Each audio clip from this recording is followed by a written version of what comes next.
years ago, lived a young couple, Bolu and Dorasimi. They were very comfortable and happy. They have been married for 5 years without a child, and this made Iyabolu very uncomfortable. One day, she visited and met Bolu and Darasimi dressed in anko, having a good time together, and she said to Dara, "The only good thing you know how to do is to dress into match with my son and finish all his money. You, this boss, give me grandchildren, or is that too much to ask?" "Mama, you are welcome," the couple greeted. Iyabolu answered only her son and said to Darasimi, "Before I will answer that your cursed greeting, you need to prove to me that you are a man with a womb. That is why it is called woman." Darasimi couldn't bear this again, and she left their presence. Bolu tried speaking to his mother, but he was scolded. The next day, Darasimi went to the hospital to know what the problem is and why she hasn't gotten pregnant all these years. The test was done, and it was confirmed that nothing was medically wrong with her. The doctor advised that her husband should also come for his test. Darasimi laughed and said, her husband believes so much in God and that God gives children, and at the right time, theirs will come.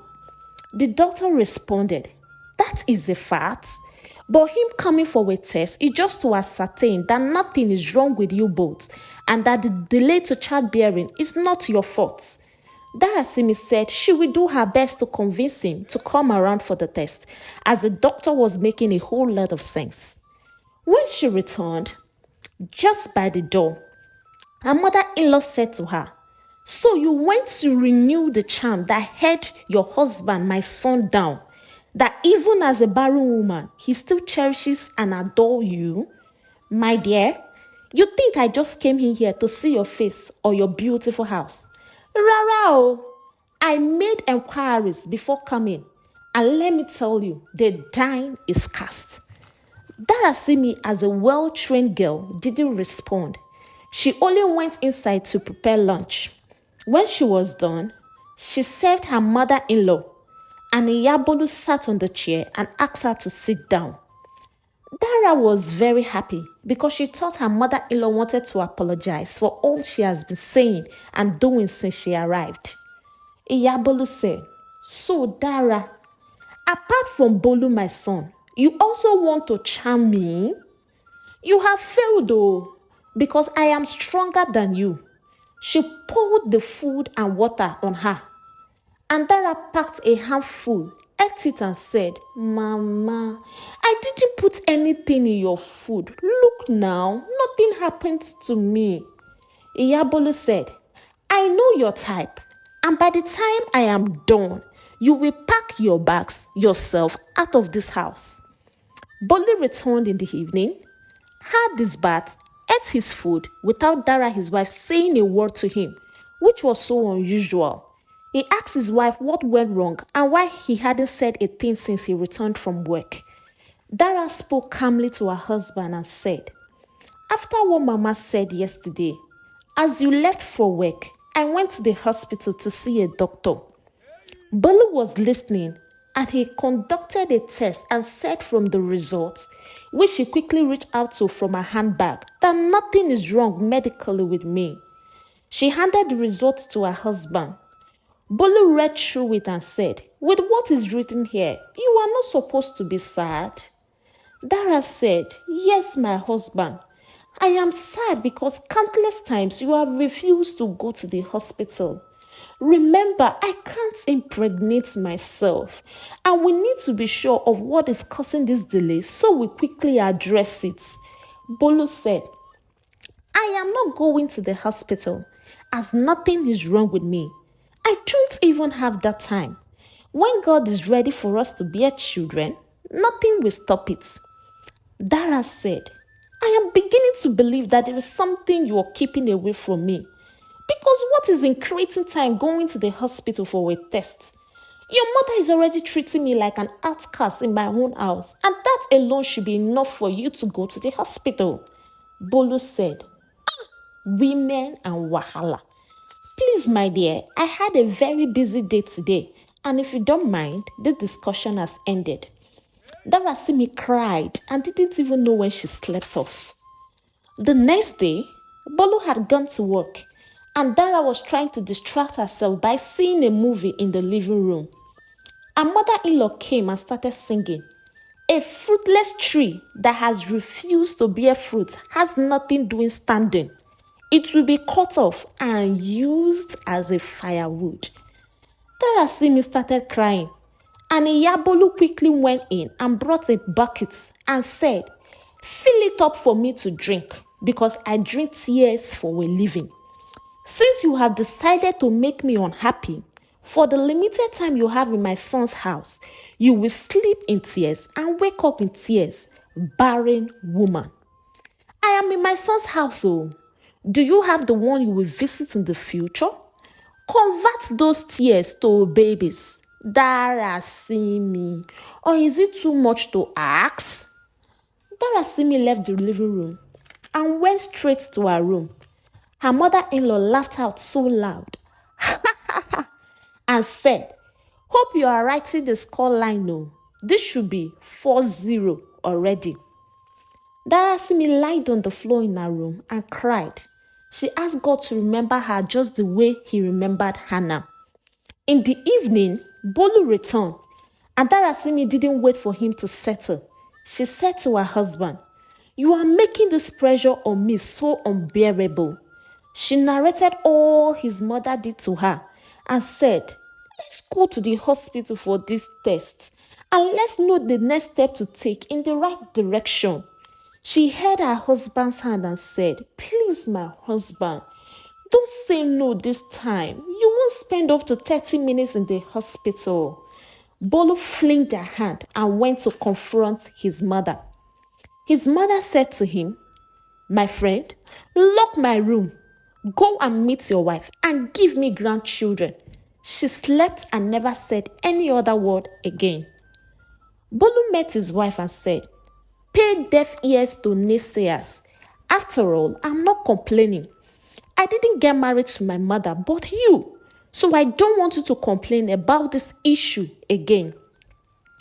Darasimi then decided that if her mother-in-law comes up with her usual trouble, that she will show her the test, at least for her to know that the problem is not from her. The next day, as usual, Bolu went to work, leaving his wife and mother. Iyabolu went to the kitchen to prepare her food, as she doesn't trust her son's wife. Darasimi came in to make some coffee, and her mother-in-law said, "That's all you know how to do. Drink coffee, watch television, paint your eyes, paint your lips, paint your fingernails, do sissy, and nothing more, while your mates are on their way back from school runs." She picked up a glass cup and said, "Take a look at this glass cup. There is no difference between this and your womb." Dara ran into her room, brought the result and said, "Mama, I am tired of all the insults I receive from you. I can't make babies alone. This is my result, and it clearly shows that nothing is wrong with me medically and I'm fit to be pregnant. I told your son to go to the hospital, but he has refused with the reason of, I don't even know. Maybe you should talk to your son to go for tests before you can now proceed in calling me names." She carried her cup of coffee and left. The mother-in-law said, "So it was my son all along, and it was Dara that was receiving the hits. Well, let me not say much because I don't even trust that girl. And she can say or do anything just to win me, since she can't get me with food. Let me talk to my son first before I know the next thing to do, because I must see my grandchildren before I die." She patiently waited for Bolu to return from work, and she sat him down in the parlor and said, "What is it that I'm hearing? Darasimi has shown me her medical results and said that you had bluntly refused to go and see a doctor. I am not begging you. Tomorrow, you and your wife will be in the hospital for that test." "But Mama, you know how we go to work," Bolu said. "You better call them this night to obtain permission, Because if you dare leave for work tomorrow, you will meet my corpse when you return. God forbid, Mama. Then you should do the right thing, as you know what to do, she said and entered her room. Darasimi heard voices, so she came out and her husband said, "Well done. You have shown Mama your medical results. So what's hard in trusting God absolutely and waiting for his time? My own mother said I will meet her corpse if I don't go to the hospital tomorrow. So celebrate your victory because you have won." Darasimi was very happy. "At least this is step 1 to victory," she said. They got to the hospital the next day, and after the test, the doctor said his sperm duct had been completely damaged as a result of untreated STD. They were all shocked, but his mother, who needed the children more, then asked the doctor if nothing can be done. The doctor replied that his case is totally irredeemable. At this time, Bolu stood up and left. His mother and wife followed. Darasimi was happy and was patiently waiting to see if her mother-in-law would transfer the energy of name-calling to her son. But she waited in vain. Iyabolu went in straight to her room. Ashamed, she sat down and said, "So it was all my son's fault, and I was calling the innocent one names. In all, not under my watch will my son not bear children. Something must be done." She started eating her daughter's-in-law's food and would sit and discuss with her. After 2 weeks, Bolu had gone to work, and Iyabolu called on Darasimi and said, "If you love your husband, and I know you do, I want you to do something that will help both of you become parents." Darasimi said, "Mama, I don't know what to do. Thank God you were there with us when the doctor said that his sperms are completely dead and irredeemable, meaning I am not the boss here or a glass." Iyabolu said, "That's enough. We should be seeking for a solution and not going back." "I have a solution. I will talk to my brother's son to help out." "Eh?" Darasimi exclaimed. "Shh! Reduce your voice," Iyabolu pleaded.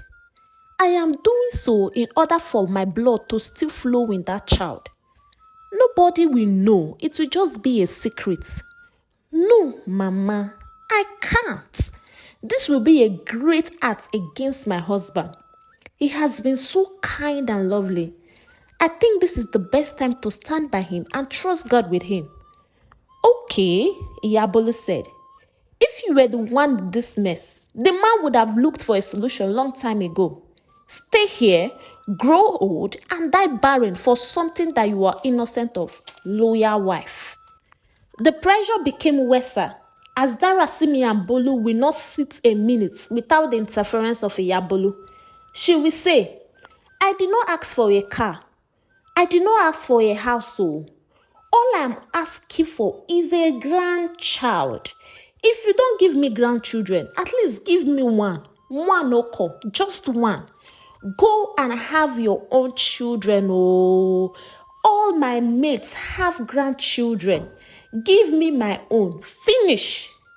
Darasimi started crying again and told her husband that they should at least adopt a child and be free from Mama's incessant troubles. Bolu declined and said, "We will wait on God. He will give us our children. Let's just give it time. And if after 2 years nothing happens, I promise we will adopt as many as you want." Iyabolu had already gotten a good plan. She nursed it for 2 months and never said anything about grandchildren again. Bolu and Darasimi were glad they have won Mama to their side. Whenever she sees them together, she will only pray that their joy be full and leave them alone. One fateful day, Bolu had gone to work.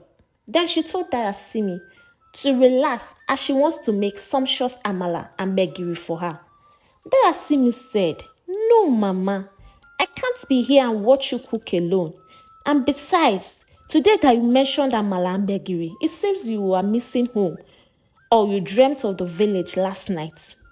"I didn't, oh, my good daughter. I only want to treat you right. So I insist, go into your room. I will call you when the table is set. Darasimi, who thought all was well, agreed and went into her room. Within 20 minutes, the table was set.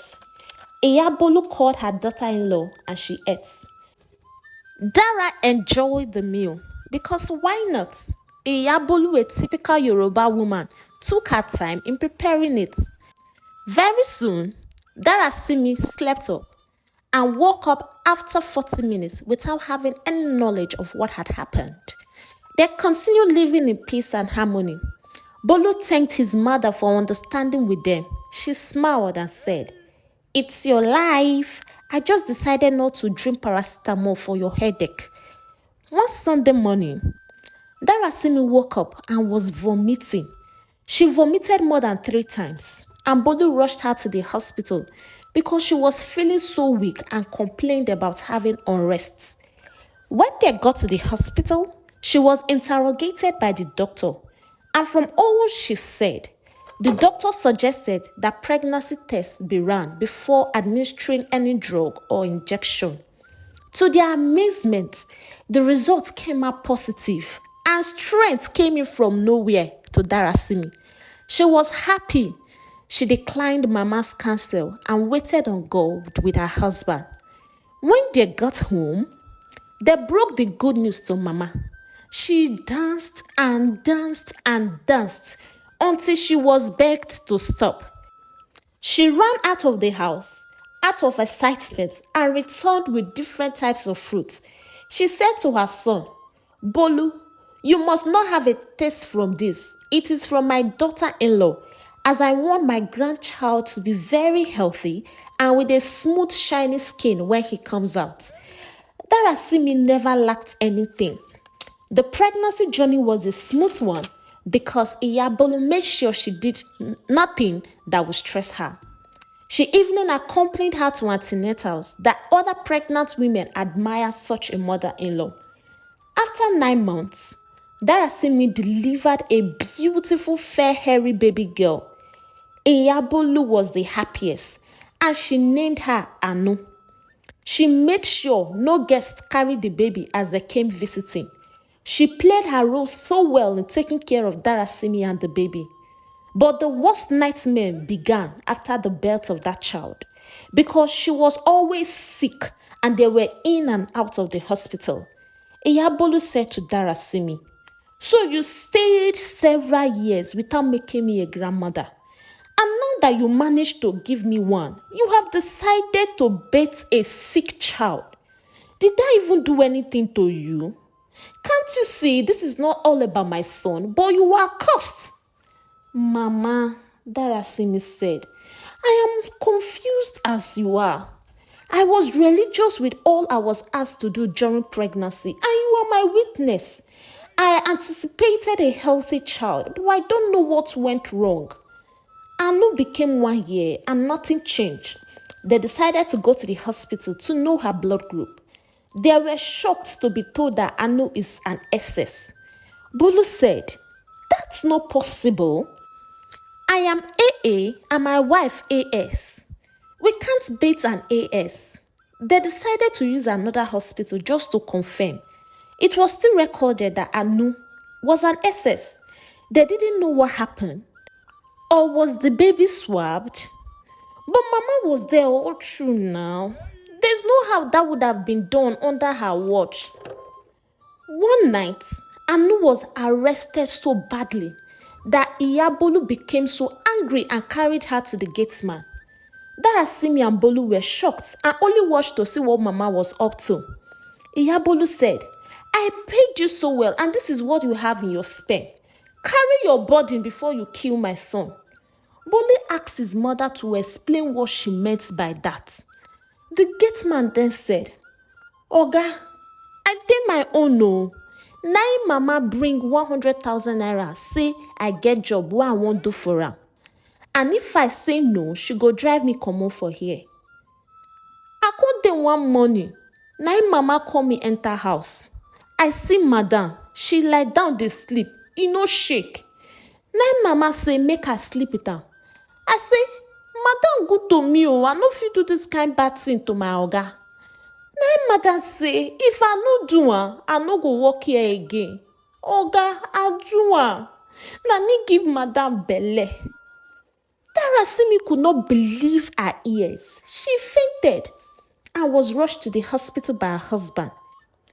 Immediately they left, Iyabolu made sure that the gate man arranged all his things. She went inside, arranged her own things together with that of Anu, and she gave the gate man 50,000 naira and made sure he left with Anu, and she relocated back to the village. Darasimi woke up and blamed her husband. She said, "You ridiculed me and brought this shame on me by allowing the gate man sleep with me. How do you want me to feel whenever I see him? I am so ashamed of myself right now. I can't even continue in this marriage. I have wasted a lot of years, but it's okay, as it's never too late to start up again." She then told her husband how Mama initiated the plan of talking to her brother's son to sleep with her, but she declined, which was the reason she has always suggested adoption.